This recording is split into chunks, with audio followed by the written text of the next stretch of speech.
Um, dois, três e... No fim de uma semana neste mundo em turbilhão, sentamo-nos à mesa para o dia de reflexão. Ora, bem-vindos a mais um episódio do Dia de Reflexão. Esta semana estamos à distância, primeiro porque o Hélder está em Madrid, depois porque eu vou para Madrid e Carmen Garcia e Zé Pedro Silva vamos ver se também não vão. Até porque hoje estamos a celebrar o aniversário do Dia de Reflexão, portanto, parabéns a nós. Não sei se alguém tem uma prenda ou um presente para dar, mas a verdade é que fazemos anos e, portanto, isto não é todos os dias e não sei se alguém tem alguma coisa para celebrar, mas enfim, como é que estão?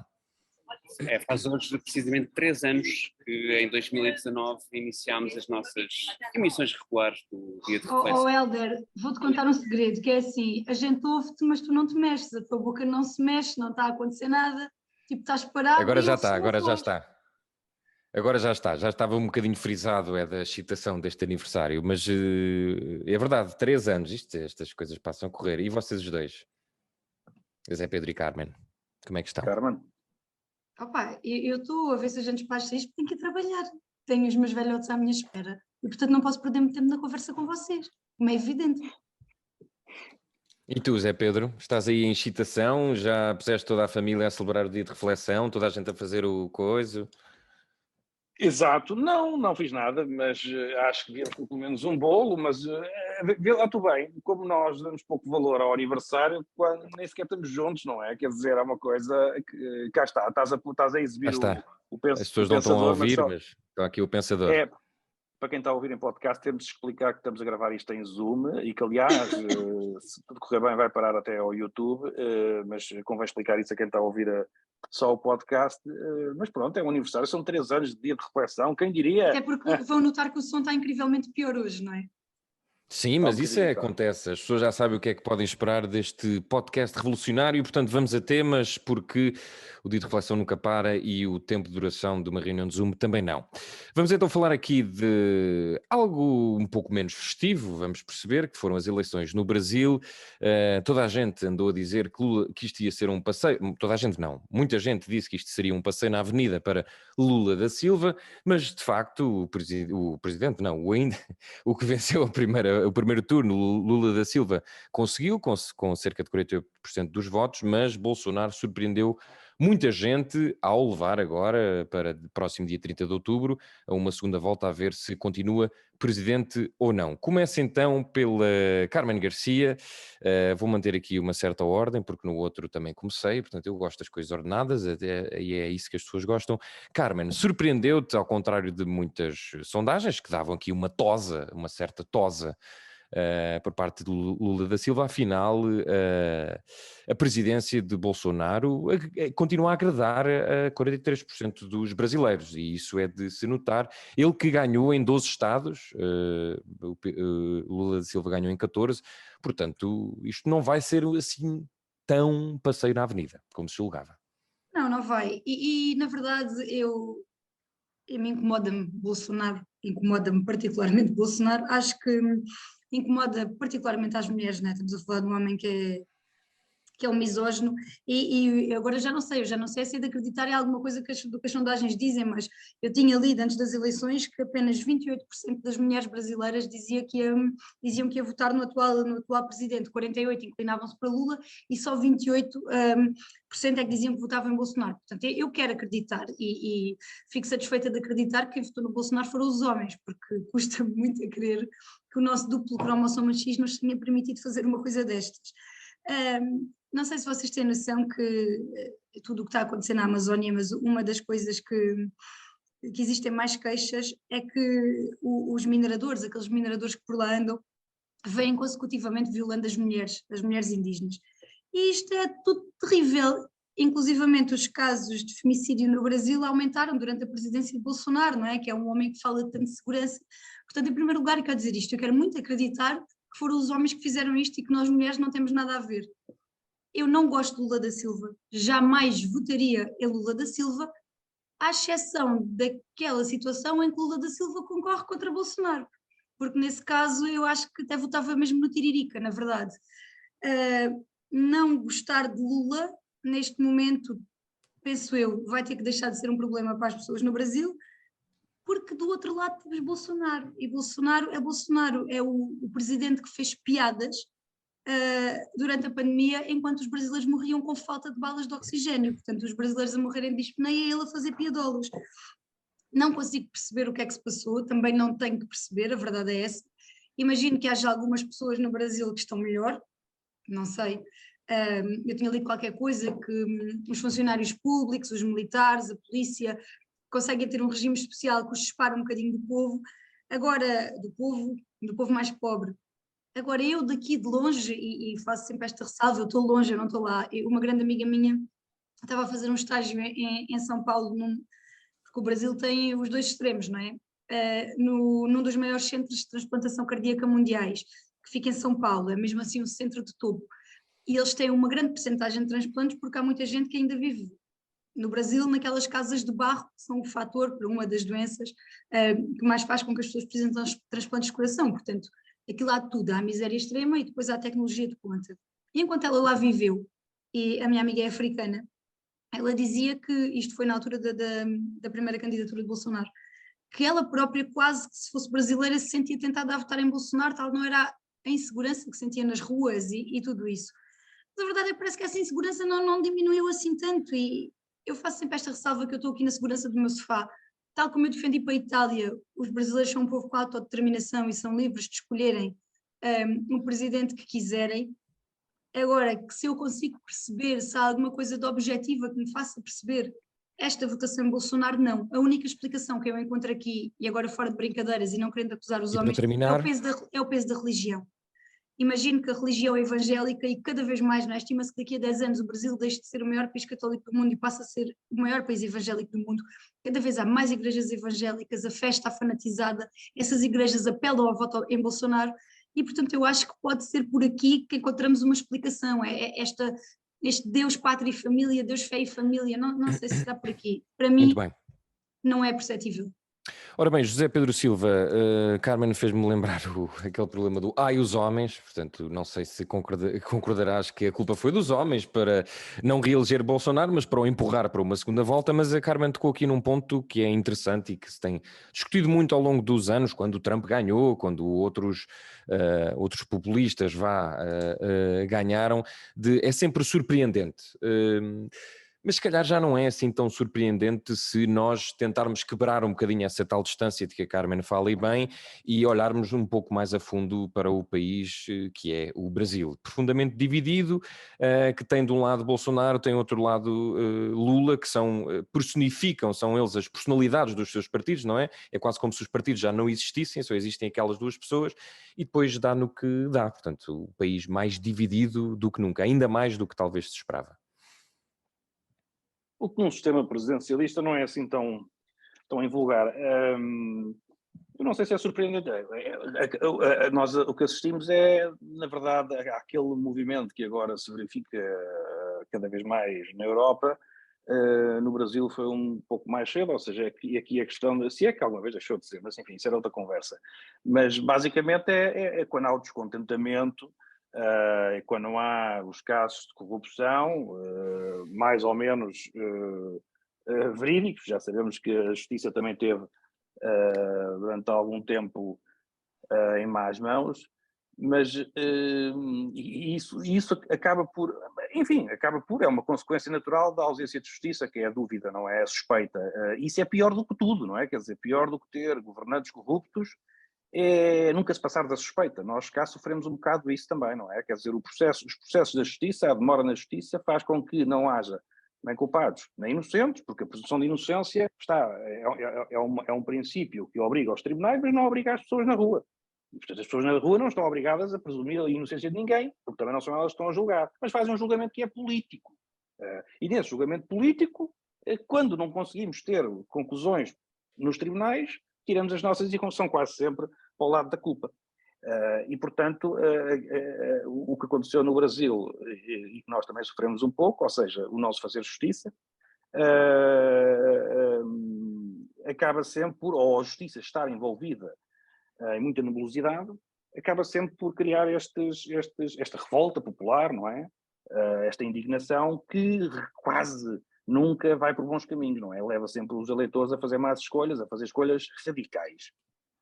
Isto é uma evidência, não é? Agora, a ciência política estuda isto, quer dizer, isto é praticamente matemático, quase que não era preciso haver eleições, porque a gente já sabe o que é que a casa gasta. Agora, eu diria que destas eleições aquilo que se vê claramente é uma divisão tremenda, não é? É um país dividido praticamente ao meio. Vamos ver agora o que é que acontece na segunda volta. Eu sei que nós por cá adotámos a expressão segundo turno, mas eu preferia dizer segunda volta porque para nós é segunda volta. Vamos ver. Não pareces o meu filho mais novo que não faz mais nada, quer ver coisas brasileiras no YouTube e depois diz: mamãe, vem aí um policial. Sim. No outro dia a minha mais nova também queria ir à geladeira. Portanto, esta divisão é um facto. Mais facto ainda é a instabilidade que por aí vem, porque temos segunda volta no candidato presidencial, mas não temos no Congresso, não é? E o Congresso já pertence a uma força política, ainda, pelo menos na sua maioria, claro. E portanto, dessa instabilidade também os brasileiros não se vão livrar, e é péssimo. Sim, e São Paulo ou Rio de Janeiro governados por bolsonaristas, por exemplo, só para dar um exemplo, não é? Exatamente. O terceiro aspecto que eu queria frisar é o circo, não é? Porque a política brasileira continua, enfim... O circo e não o Ciro, que era outro dos candidatos. O circo. Que é uma deterioração da classe política que, não ao mesmo nível, verdade seja dita, mas que também acontece um bocado em Portugal. Cavaco Silva fez em tempos um artigo em que falava da boa e da má moeda, em que dizia que a má moeda expulsava a boa moeda. Esse artigo era muito bom e era completamente visionário, não é? Porque, de facto, é isso que se passa. Mas olha que era para expulsar a má moeda Pedro Santana Lopes. Exatamente, sim. Exato, sim. Mas era a má moeda que ele via na altura, mas não era a única má moeda, com certeza. E portanto, nós, no Brasil, isso já é muito evidente, não é? Portanto, acaba por ser uma classe política com baixa qualidade. Acontece depois também aquilo que nós temos a verificar. E por fim, só mais uma sobre esta questão das eleições, mas que envolvem a política nacional.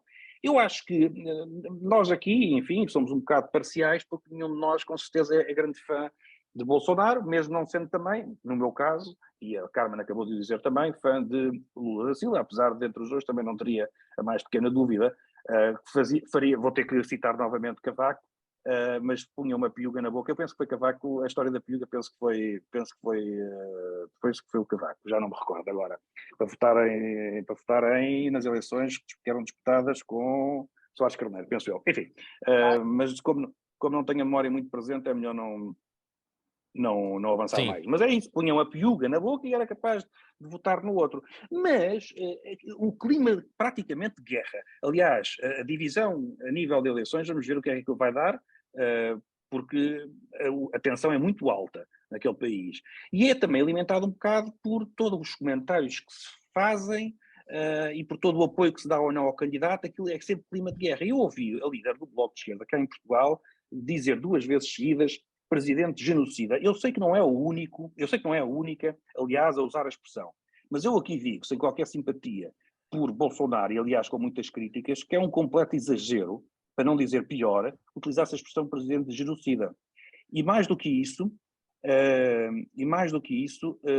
há uma questão que é, numa altura em que tanto se fala de normalizações, é bom ter noção de que no mundo assistimos a verdadeiros genocídios. Não é políticas que poderemos considerar erradas e que têm uma consequência ao nível da saúde pública. Nós tivemos em Portugal episódios de pandemia absolutamente terríveis e que poderão ser atribuídos também a escolhas políticas, como é por mais evidente, e nunca se utilizou tal expressão. Portanto, para não se normalizar genocídios, e para não se alimentar também guerras, acho que uma líder de um partido em Portugal estar a chamar a um dos homens que pode vencer as eleições, o presidente do Brasil, um país com quem temos relações políticas muito fortes, presidente genocida, acho um exagero. E acho que acaba por também beneficiar os tais populistas e radicais quando se entra neste campo político. Ora bem, Hélder, terminamos contigo.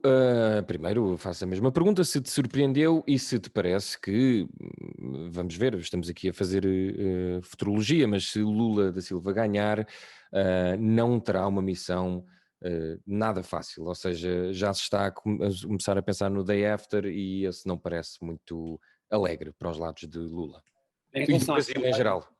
em relação às sondagens, nós temos esta discussão sempre que uma sondagem ou uma pool de sondagens depois não reflete aquilo quase o papel químico que acontece na noite das eleições, temos sempre esta discussão.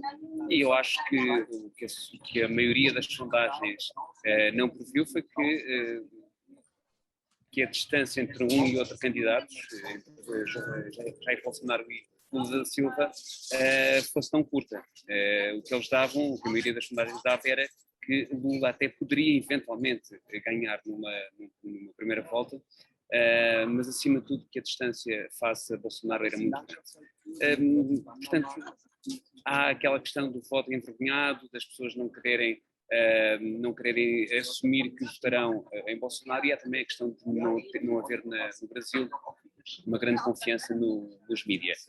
E eu na noite eleitoral, por volta das 2 da manhã, já quando Lula da Silva discursava, ouvi em direto uma rádio brasileira, não vou dizer qual, mas acho que está tudo mesmo muito fragmentado, e a pessoa que estava lá a comentar, mas que era suposto ter algum papel de moderação, era bolsonarista até à quinta casa, e acho que isso não serve a ninguém. Acho que, de facto, os mídias não souberam. Quando eu falo dos mídias, me falo até dos jornais que eu leio com alguma regularidade, como a Folha de São Paulo, que não souberam desentrincheirar-se. Nos últimos anos de presidência de Bolsonaro, cavaram trincheiras e colocaram-se lá, e não souberam sair delas. O que eu acho mais trágico nestas eleições é que em 2022 o Brasil não tenha sido capaz de ter, com reais possibilidades de disputar o lugar no Planalto, alguém que não fosse ou corrupto, com provas dadas nisso. Aliás, todas as acusações relativas a Lula da Silva vieram para trás no Supremo por causa de pormenores técnicos, e um homem que toda a gente já percebeu que não está habilitado a ocupar aquele cargo por mais um mandato. E é trágico, de facto, nós percebermos que para fazer frente a Bolsonaro teria mesmo de ser Lula. E isso, num país com milhões e milhões de habitantes e um país de dimensões continentais, é mesmo muito trágico. Nós soubemos que na disputa com Bolsonaro em 2016, se não estou enganado, foi Haddad, mas Haddad era uma espécie de sombra de Lula, e só não foi Lula porque ele não podia concorrer à época. Portanto, vemos um país muito, muito partido, à semelhança muito dos Estados Unidos. Isto sim parece quase papel químico, com a diferença que nós já até falámos disso várias vezes na reflexão. As instituições nos Estados Unidos são um bocadinho mais sólidas, vamos dizer um bocadinho mais sólidas do que no Brasil.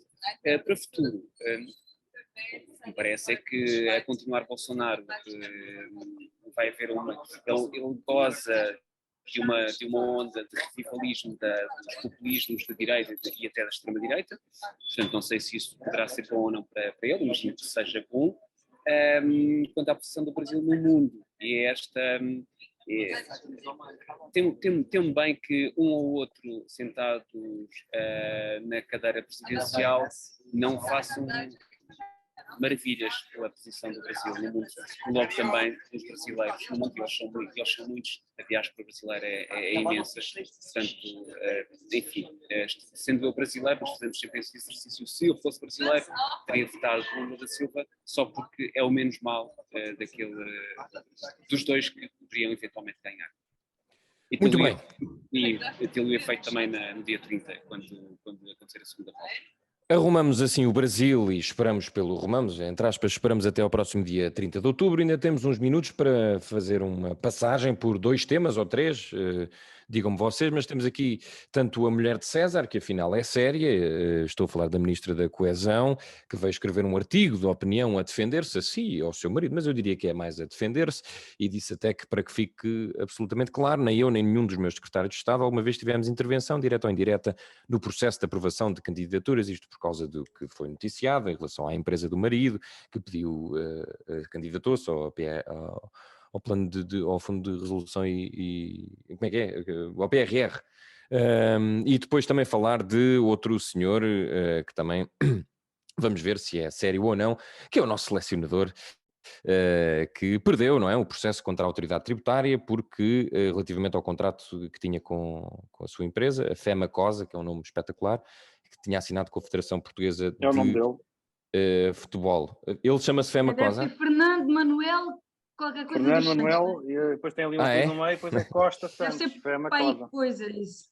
Ora bem, isto basicamente porque ficou decidido que ele devia receber, portanto, enquanto selecionador e não através da sua empresa.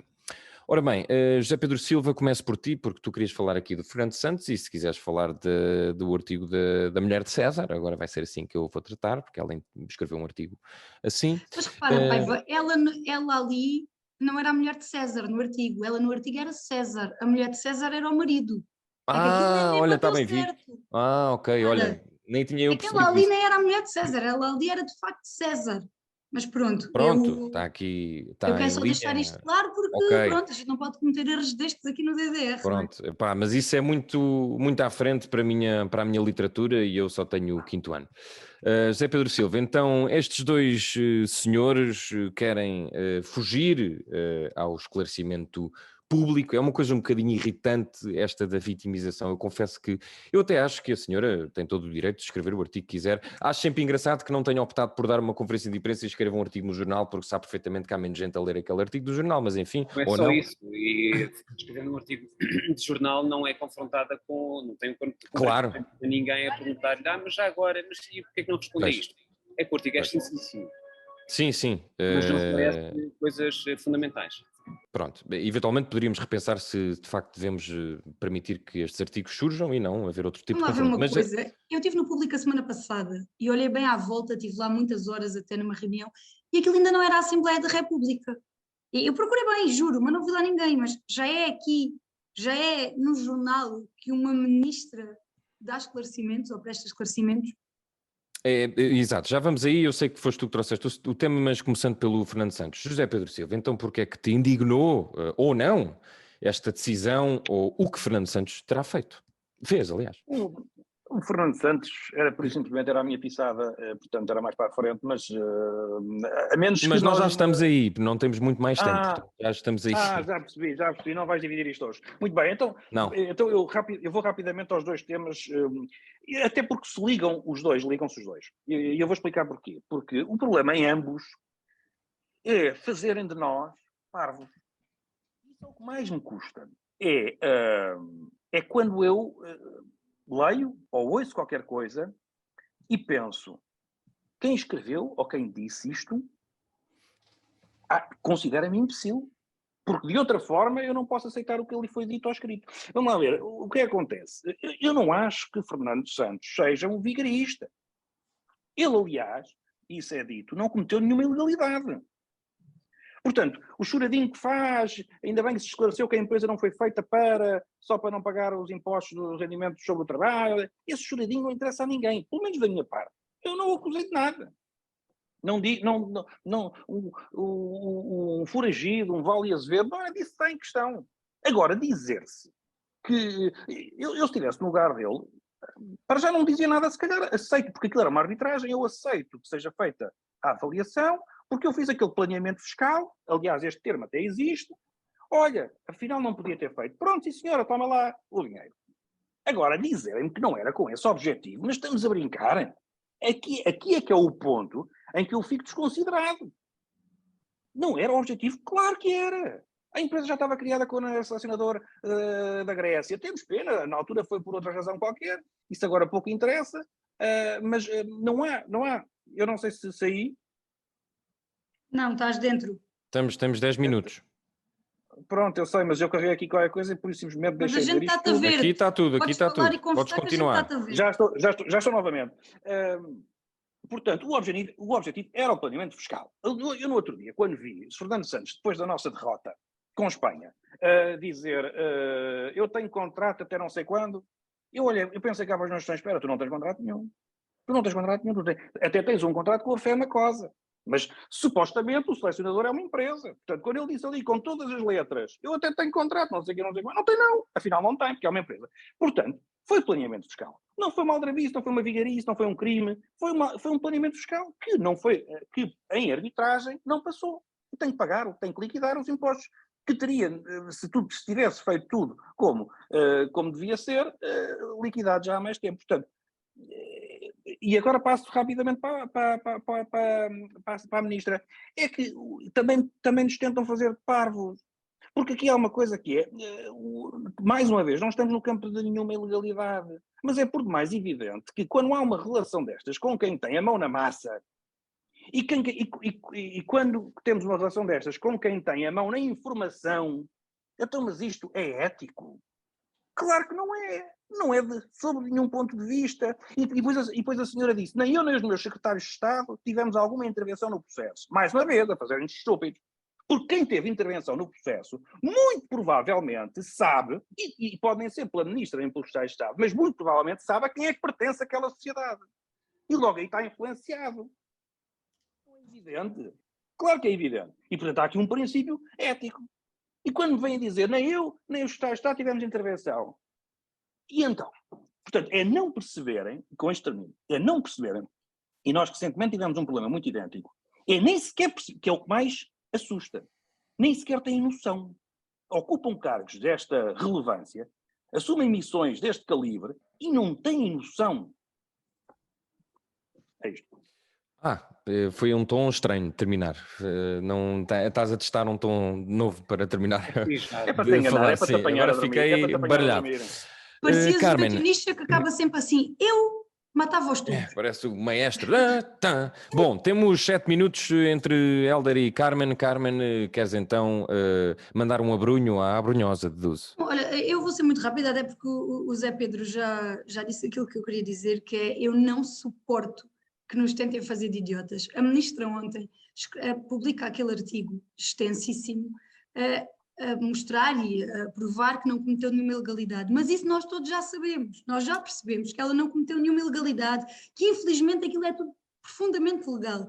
Eticamente é que aquilo é tudo condenável, e quando ela vem dizer no artigo que as pessoas agora escondem-se na ética, não é? Que é uma coisa muito lata, para poder acusar, oh caramba, mas não temos, mas que brincadeira é esta, mas não há nenhum conflito de interesses aqui. Quer dizer, eu acho que o Carlos Guimarães Pinto teve muito bem quando lhe disse que é uma chatice, sim senhora, um homem por ser casado com uma ministra, ou um empresário por ser casado com uma ministra, não poder concorrer aos fundos europeus, mas é a chatice que é. Quer dizer, eu por ser enfermeira, o meu pai também não pode ter uma funerária. A vida é assim. O Código Deontológico dos Enfermeiros impede-nos de ter ligações familiares ou de nós próprios sermos donos de uma agência funerária. Eu tenho que cumprir. É uma chatice? É. Se o meu pai fosse agente funerário, ainda era uma chatice maior, tal como uma ministra que já tem um marido empresário. Ainda assim, é uma chatice que eticamente e ideologicamente faz falta e é necessário cumprir. A sensação que eu tenho é que já ninguém se preocupa com nada. Eles já nem tentam esconder coisa nenhuma. Isto já é tudo à declarada, é tudo à cara podre. Agora vou citar esse filósofo que é Zé Pedro Silva para dizer que essa maioria absolutista, de facto, isto transformou-se numa maioria absolutista. Já ninguém quer saber, isto é tudo às claras. A ministra nem se preocupa em ir ao Parlamento justificar isto. Escreve uma crónica não, escreve um artigo qualquer no Público, que sim, não sei até que ponto faz sentido que aconteça, eu acho que não faz, e pronto, e está resolvido, fechou o assunto, ela fechou o assunto assim, não teve de responder a ninguém. Quando foi confrontada pelo Carlos Guimarães Pinto ainda se emocionou muito e pronto, desculpe, é que eu sou uma chorona, pronto, e é isto, e não saímos disto, então, mas estamos a brincar ou quê? Mas que República das Bananas é esta? Mas como é que esta ministra não vai ao Parlamento prestar esclarecimentos? Como é que ela se esclarece? Através de um artigo publicado no jornal? Epá, não consigo perceber isto, provoca-me tudo olha, como dizia a minha avózinha, dá-me tudo umas ânsias. Hélder Gomes, Zé conselhos Pedro, contigo. retém o que tens a dizer, senão não ouvimos o Hélder. É tudo uma república das bananas e já vale tudo, ou ainda assim, ainda bem que a ministra escreveu o artigo e ainda bem que o senhor Fernando Santos acabou por perder o seu processo. Acho tudo mal. Nós, sobre a ministra Ana Brunhosa, falámos um bocadinho na semana passada, por causa também daquele pedido da deputada do PS de apagar das atas de demissão de Carlos Guimarães Pinto. Não interessa. O que interessa aqui é que, sim, completamente, isto é uma república das bananas e até entronca com um outro caso que, entretanto, veio à tona, que é o do Manuel Pizarro, o ministro da Saúde, Sim. que diz estar ciente da incompatibilidade de funções. Portanto, sendo ele ministro e também sócio-gerente de uma empresa de consultoria, e diz que vai dissolver a empresa. E só não o fez antes porque lhe falta vender um imóvel, estando a escritura agendada para os primeiros dias de outubro. Olha, e com isto, eu só quero dizer que tanto a ministra, que pronto, pediu parecer previamente à PGR, como o ministro que está consciente de que não pode ser ministro e ao mesmo tempo sócio-gerente desta empresa, eles só fazem estes meia-culpinhas, mesmo muito, muito, muito curtos, porque são apanhados. O que leva leva a uma teoria que anda para aí a circular e que tem bastante graça, que é das pessoas que acham que António Costa até já quer que o governo não chegue até ao fim. Porque são tantos os casos e é tudo tão à descarada que António Costa poderá estar interessado em que isto não vá até ao fim. É apenas uma teoria da conspiração que eu acho graça, não partilho, mas acho graça, acho bastante graça, porque parece mesmo tudo a gozar. Ora bem, deixem-me só dizer uma coisa, se quiser, Pedro, ainda tem um apontamento, só também dar uma espécie de pisada ao Ministro da Cultura e não só, porque houve muita gente ontem a queixar-se por causa da emissão de faturas e de recibos dos profissionais da cultura, houve uma alteração ao Estatuto dos Profissionais da área da cultura e muita gente não conseguiu passar o recibo e, portanto, Sr. Ministro Pedro Adão e Silva, eu sei que às vezes talvez se entretenha mais com as suas listas de Spotify, mas é dar uma atenção aqui, e não só ao Ministro da Cultura, porque ele não pode ir lá ao Sistema das Finanças e alterar aquilo, mas também Olha, hoje já ao temos ministro, no aos sistema, outros ministros desculpa, todos. Zé, Portanto, espero que hoje já isto temos no se... sistema os recibos novos.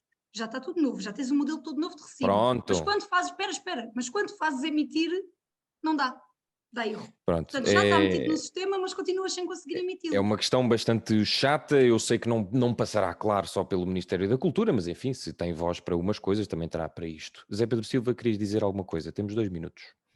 Eu sobre isso só achei muita graça porque eu encontrei uma atriz no Twitter que escreveu que teve pena de não ganhar um Globo de Ouro, porque se tivesse ganho o Globo tinha ido lá dizer ao Ministro da Cultura que não se conseguia passar recibos.